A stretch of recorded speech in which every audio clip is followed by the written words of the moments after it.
Porque o que é que os yogis profundos descobriram, e eu tento ensinar isso no Mentalma, semear essa reflexão no Mentalma, que é um yoga que eu inventei para mim mesmo. Né?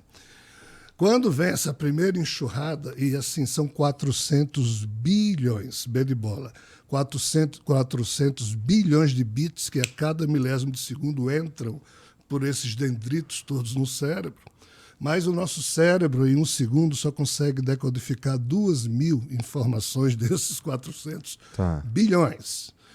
O que nós entendemos como realidade é resultado da decodificação dessas 2.000 informações que chegam. Tem o resto. O resto, para nós, não existe. Só que existe, mas nós não percebemos. Existe sob a perspectiva dessa física quântica. Significa que outras nós dimensões. Não somos capazes de entender o que há. Com a ciência clássica e com a visão religiosa, nós não temos tido essa capacidade de entender. Porém, com os estudos avançados da física quântica, e se associarmos isso ao conhecimento profundo de yogis profundos, aí nós temos como explicar isso que eu vou falar agora. Qual é a questão? Quando vem essa enxurrada de informações que acendem o cérebro e o ser humano age, esse tipo de eu humano é o eu do primeiro impulso, é o eu que se confunde com o corpo. Aí o que é que os nossos irmãos da antiguidade ensinaram? Cara pálida, observe, faça isso, ó. Respire profundamente, crie uma sensação sua de observação, porque quando isso tudo acender seu cérebro, não haja. Observe o que passa na sua mente, aí surge o paradoxo. O que se passa na sua mente não é produzido pela sua vontade, é produzido por esse reflexo. Aí você observa... Mas esse reflexo, a gente pode dizer que somos nós também. 99,99% da humanidade se acha ou define o seu eu como sendo esse reflexo. Tem uma expressão pouco elogiosa dessa tradição antiga védica que diz: quem assim pensa é um Derhatma Buddhi. Em palavras generosas, é alguém que pensa que é esse corpo. Mas ele tem um choque porque quando esse corpo morre, o eu dele continua existindo ininterruptamente. Então, ele é um Derhatma Buddhi no sentido de ele ser cego para a percepção de que ele tem um corpo búdico, ou seja, um corpo espiritual. Entendi. Você só percebe o mundo espiritual quando você usa a respiração para se livrar do impulso inicial, que todo mundo é cativo dele, aprende a observar o que se passa na sua mente. Do jeito que você olha para o firmamento, passa uma nuvem, passa um avião, passa um urubu, passou. Você não apropria nada. Então, em tese, o yogi profundo ele não consegue fazer com que não surjam pensamentos ou símbolos ou sentimentos na sua cabeça, mas ele não se confunde com eles. Ele deixa passar e começa a notar que ele tem um eu que se distingue disso aqui. Aí, o que é que o mestre Ramana Maharishi, que é um dos que propôs esse ensinamento, diz: ei, para além dos primeiros pensamentos e sentimentos que Igor até hoje colecionou pensando que é ele, para além disso é que o eu verdadeiro e mais profundo de Igor se situa. É o chamado eu oculto, o eu profundo. Quando você, através da prática e vivência de um yoga honesta, consegue pôr o seu eu aqui, distingue-se do movimento da mente, aí é aqui que você começa a despertar os seus potenciais espirituais. Entendi. Quando é que tu conseguiu atingir isso aí? Faz tempo? O espírito que me anima vem treinando os eus que ele produz em várias vidas. Eu sou apenas mais um. Então tu chegou aqui meio já facilitada sim, a parada. Então, de fato, eu sou dono do meu pensamento objetivo. Ninguém precisa acreditar, porque eu já sei fazer isso, entre aspas, facilmente, e o espírito que me anima já sabia fazer isso. Então, Ramana Maharishi é um mestre que ensina a gente a fazer isso. Quando você faz isso, você tem o livre-arbítrio. Porque nesse ponto você não sou mais influenciado pelo que me anima. Isso, você é influenciado pelo que você é. Tá. Então Vamos falar de Jacques Lacan? Jacques Lacan? Vamos. Só para completar, Jacques Lacan tem uma afirmação muito maluca. Descartes falou, penso, logo existo. Né? Então Jacques Lacan pega isso aí e diz, Penso onde não sou. E sou onde não penso. Olha só. De novo. Penso onde não sou. E sou onde não penso. O que é que ele está dizendo? Quando eu não estou pensando, eu sou. Mas se eu estou pensando, já não sou eu que sou. Sou eu movimentando a minha mente para pensar, mas eu não sou o resultado do pensamento. Entendi. Entendi. Ou seja, o que Jacques Lacan diz é a mesma coisa que os antigos mestres yogis falam, e é isso que eu estudo e vivencio na minha vida, como posso, e coloquei nos 8 livros de mental. Esse espírito que nos Eu anima... tenho livre-arbítrio, só concluindo. Tá. Esse espírito que... Porque assim, parece que essa jornada, o objetivo dela é ter consciência do seu eu verdadeiro. E aí alcançar coisas como o livre-arbítrio. É isso, tô seguindo. Né? Cara, se há um espírito que nos anima e que ele está conectado com os planos de realidade que a gente não entende, e ele nos meio que diz o que fazer, talvez não fosse inteligente deixar ele dizer para nós o que a gente tem que fazer, já que ele manja do que está acontecendo. Eis o drama. Ele, em tese, era assim. De que maneira o espírito pensa, ou dá uma ordem, como ele está ligado a esse corpo, chama-se encarnação, o cérebro se acende e então a gente age. Mas aí tem um problema. Alguém chamado Eva tomou algo parecido com isso aqui. Lá atrás, Eva não comeu a maçã, Eva tomou uma beberagem advinda de um processo evolutivo do xamanismo ancestral, do qual a gente não sabe quase nada, e do jeito que há bebidas que provocam hoje em dia, como ayahuasca, cannabis, uma série de efeitos psicodélicos.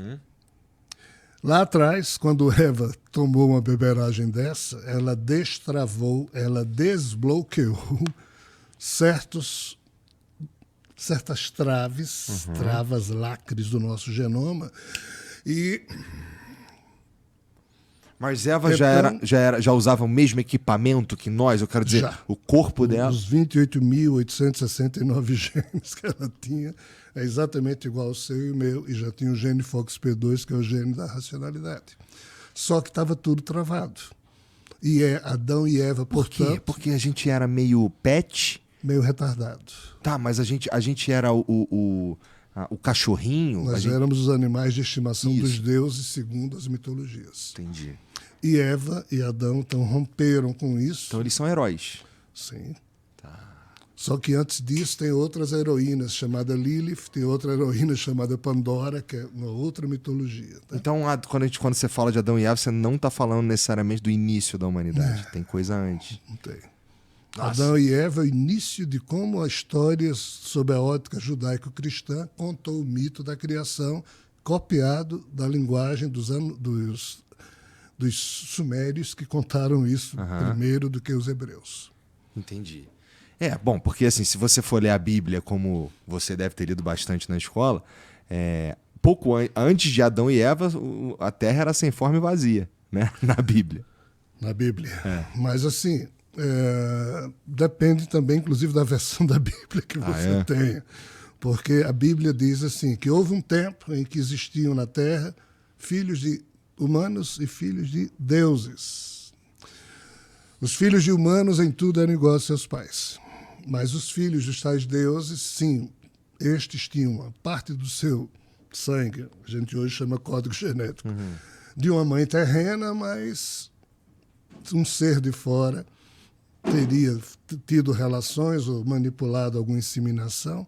Então, esse fruto dessa relação era filho de deuses. E esses filhos de deuses, ainda que tivessem o corpo igual a um ser humano, mas eles tinham características que os diferenciavam dos homens e mulheres filhos de humanos.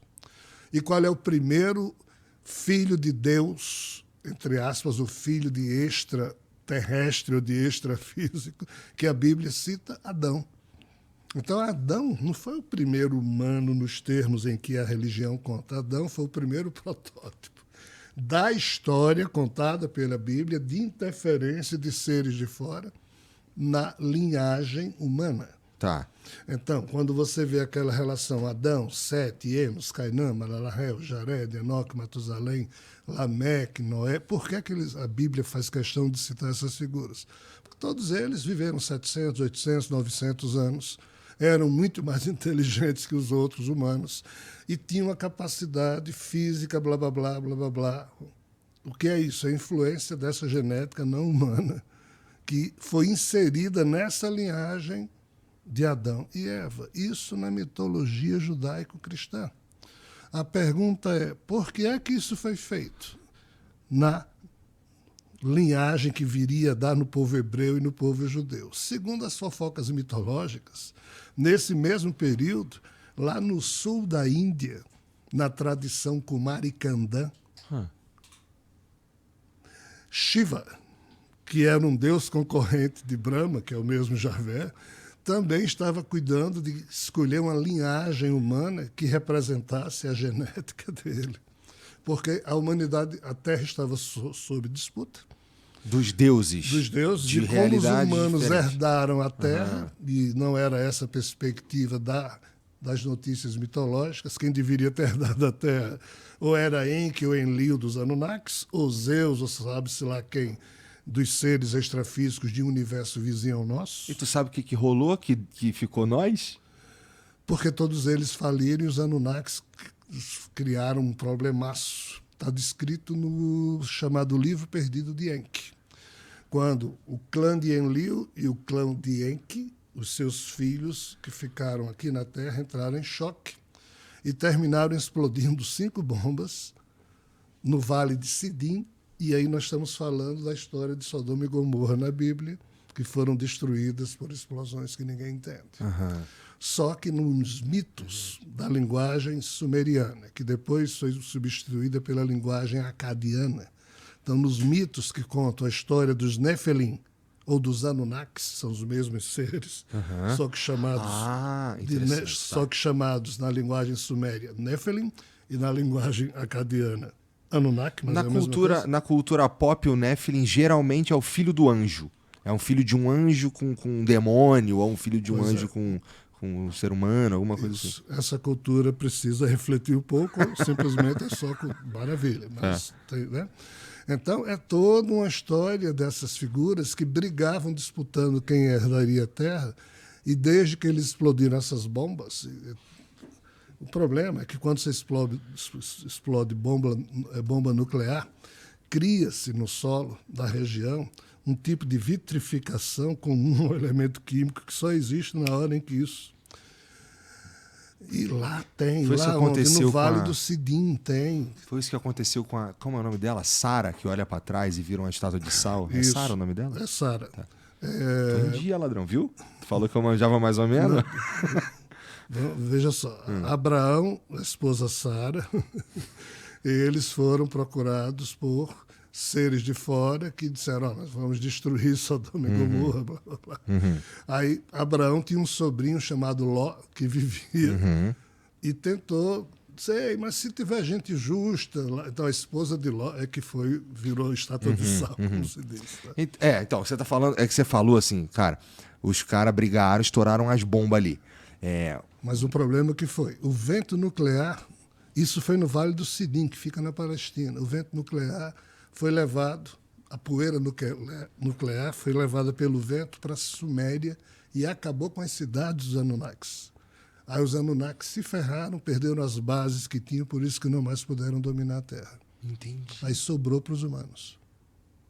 Demos sorte, os talvez. Os portais se fecharam, a turma desse universo vizinho também queria dominar. Não. Então, assim, todas as componentes acontecendo para que os humanos herdassem a Terra. Se isso é sorte ou se isso é azar. É um design inteligente, pô. É difícil de ser hoje estabelecido assim. Você está dizendo, então, Jean, que se as coisas tivessem acontecido diferentes, a gente haveria na Terra humanos e, sei lá, no caso, Anunnakis e vários outros seres pensantes. Entendi. Provavelmente seríamos mão de obra pros caras? Porque eles aparentemente são muito mais envolvidos intelectualmente Eles falando. tinham mais tecnologia, mas acontece que, como o próprio Enki fala, e o Enlil também, os humanos começaram a se reproduzir como coelhos. Entendi.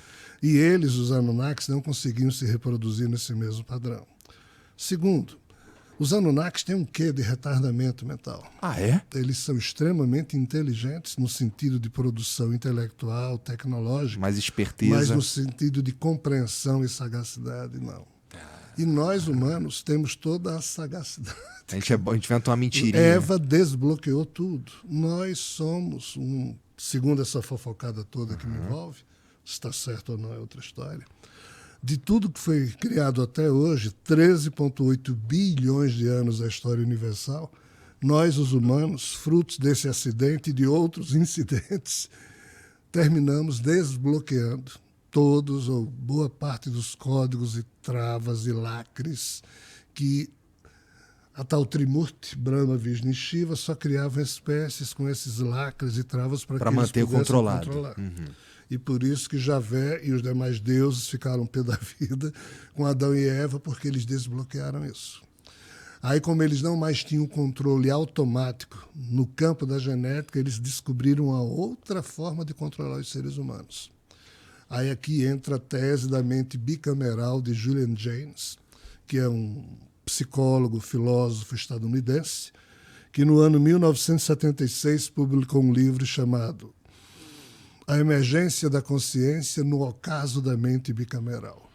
Que nome feio é esse? Nossa, eu não faço a menor ideia do que você acabou de dizer. Pois é, o nosso cérebro tem duas câmaras, dois hemisférios. A tese de Julian Jaynes é que em um dos hemisférios incide o quê? Todas essas coisas que ele chama de a voz dos deuses. Tá. E até Que é isso que você sente. isso. Tá bom, tá bom. Todo ser humano sente essa invasão. O nome chique para isso é mediunidade. Tá. Alguém, sem entendi. pedir licença, nem de repente já se vê sua cabeça sendo usada para... Isso não é elegante, não é ético, não é decente. Cara, você se sente invadido? 100%, eu não aplaudo isso. Interessante. Por isso que eu não posso ser comparado a figuras que dedicam sua vida Entendi. amorosamente a fazer isso, como o Chico Xavier, o Divaldo Franco. Eu esperneio o tempo inteiro. Porque eu cobro dignidade de mim mesmo, então posso me permitir, não de outros seres humanos, mas desses seres cobrar. Porra, é essa, cara. Eles costumam respeitar? Não. Esse é o problema. Eles não. te veem como um menor? Sim. Todos nós, para esses seres, não valemos muita coisa. Os demos dizem, vocês humanos são sujos, nós somos limpos, nós surgimos do fogo, vocês surgiram do lamaçal, do barro, da podridão. É assim que eles pensam. Só que, de novo, essa turma é meio retardada para a percepção de algumas questões no campo dos valores filosóficos. De novo, eles são extremamente capazes de produzir o que for no âmbito tecnológico. Mas, no âmbito da compreensão e dos valores emocionais, nós humanos podemos ser mais monstruosos que eles, mas, ao mesmo tempo, nós podemos construir, como fazemos, sensações altruísticas que ninguém mais nessa criação consegue. Um ser humano pode ser o pior monstro e bestial e, ao mesmo tempo, ele dá a vida por alguém que ele ama. É verdade. Esses seres não dão um pedaço de casca de um usado, eles trocam, querem fazer pacto. Por isso que Javé, o Deus bíblico, quer fazer pacto o tempo inteiro, porque eles têm uma deformação emocional. E nós, humanos, superamos esse padrão devido a um incidente, devido à ingerência de química que veio de fora. Mas, Jean, O xamanismo surgiu para fazer isso, só para você ter noção. Faz sentido. E ninguém sabe disso. cara, assim, você tá me falando um monte de coisa muito interessante. Então, peraí, ó, vamos por partes. Primeiro, Beba bastante. você chamou, você falou, assim, em algum momento você falou da criação, né? E aí a gente já falou também, assim, meio por cima dos deuses, como Javé sendo um dos deuses, né? Um dos deuses. O que é meio o contrário do que diz na Bíblia, que ele é o Deus dos deuses. Nessa fofocaiada que fica te enchendo o saco aí, tem um papo de quem criou, quem é o número 1 e criou os outros deuses? De onde esses caras vieram? Todos eles concordam sobre isso, é Javé. Javé é o... Ou seja, um dia não existia nada. Surgiu um ovo, é o chamado mito do ovo cósmico. Esse ovo quebrou e saíram 3 coisas dentro do ovo. A mitologia chinesa diz. Saiu o Yin, o Yang e Panku, o criador que estava caído dentro do ovo, caído em um dos 2 universos. Várias mitologias falam desses 2 universos e de um criador caído em um dos universos. Um formado de matéria, o outro antimatéria. O que é que a ciência diz hoje? Que não existia nada e surgiu uma singularidade formada por quarks e gluons, Big Bang. Isso explodiu, aí surgiu matéria e antimatéria. Só que matéria e antimatéria, ao se encontrar, se autodestroem, mas sempre sobra um átomo de matéria e um átomo de antimatéria, e o que sobrou dessa autodestruição inicial desde o Big Bang, 13,8 bilhões de anos depois, formou 2 universos gêmeos que hoje a ciência já diz que existem. Um material e um antimaterial. Mês passado, mês de junho ou julho, saiu a última matéria científica dizendo, cientista fulano de tal descobriu, blá, blá, blá, blá, blá, blá, um universo gêmeo nosso, só que é antimaterial, e lá o tempo vai para o outro lado. Ou seja, se o nosso tempo... tudo ao contrário, é a terra do... Se o nosso tempo começou, uma espécie de seta temporal, passado, presente e futuro, no âmbito da nossa lógica, ainda que isso seja uma ilusão, esse universo vizinho foi para um outro sentido, o que é incompreensível para nós. Esses seres todos vivem nesse universo vizinho. Nós temos 2 tipos de seres que a gente chama de extraterrestres sem saber direito. Eu, particularmente, chamo extraterrestres biológicos desse universo, Que que mora nesse universo. Tá, então era aí que eu queria chegar em algum ponto. Como os Anunnakis, por exemplo. Eles vivem no que a gente chama de... Como é que é? Sei o quê, da nossa realidade. Essa realidade... Nossa faixa de realidade. O tecido espaço-temporal que compõe o nosso universo, formado por... Hoje, o ser humano, com o avanço científico, já sabe que aqui tem umas 200 bilhões de galáxias, cada galáxia com 100, 200, 300, 400 bilhões de estrelas, cada estrela com uma porrada de planetas com satélites. Isso é o nosso universo. Que se formou muito difícil de só ter a gente, né?